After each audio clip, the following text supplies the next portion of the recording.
Hello everyone, how are you all? Hope you all are fit and fine.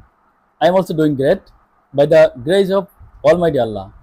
Today in this video, I am gonna share with you another most important topic, and that is I'd like to discuss with you some basic word meanings of English. That is very important. That is most important for the beginners. Okay, let's get started. চলো আজকের ভিডিওতে কিছু গুরুত্বপূর্ণ ইংরেজি basic শব্দের বাংলা অর্থ জেনে নেই। Okay, let's learn about this.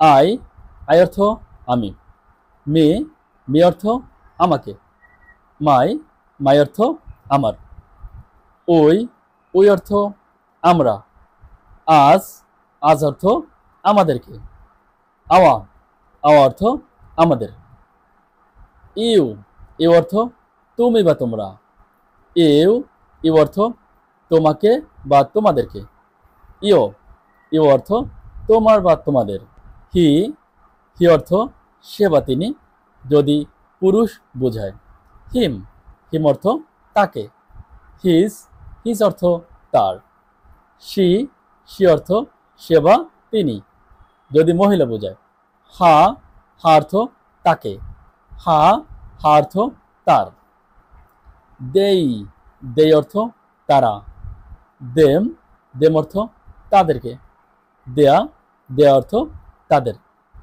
ইট ইট অর্থ ইহা, ইট ইট অর্থ ইহাকে, ইটস ইটস অর্থ ইহার, খামাল খামাল অর্থ খামাল, খামাল খামাল অর্থ খামালকে, খামালস খামালস অর্থ খামালের, মাদারীপুর মাদারীপুর অর্থ মাদারীপুর, মাদারীপুর মাদারীপুর অর্থ মাদারীপুরকে, মাদারীপুরস মাদারীপুরস অর্থ মাদারীপুরের।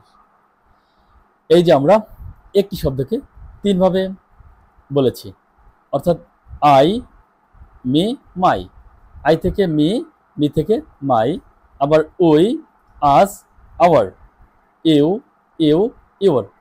এই যে একটি শব্দকে আমরা তিনভাবে বলেছি, এই তিনটির প্রথমটি হলো সাবজেক্ট, পরেরটি হলো অবজেক্ট এবং শেষেরটি হলো পজেসিভ। অর্থাৎ কেস তিন প্রকার, subject, object, possessive. That's why subjective, objective, possessive. এই যে নেক্সট ভিডিওতে আমি আলোচনা করব কিভাবে এই যে শব্দগুলো বাক্যে ভার্ব হিসেবে বসে। Till then, stay happy and get relax. Dear audience and dear learners, I will not make my video more longer. If you love this video, please don't forget to like, comment, share and follow this page. Thank you so much for being with me. Wishing all the best. Goodbye.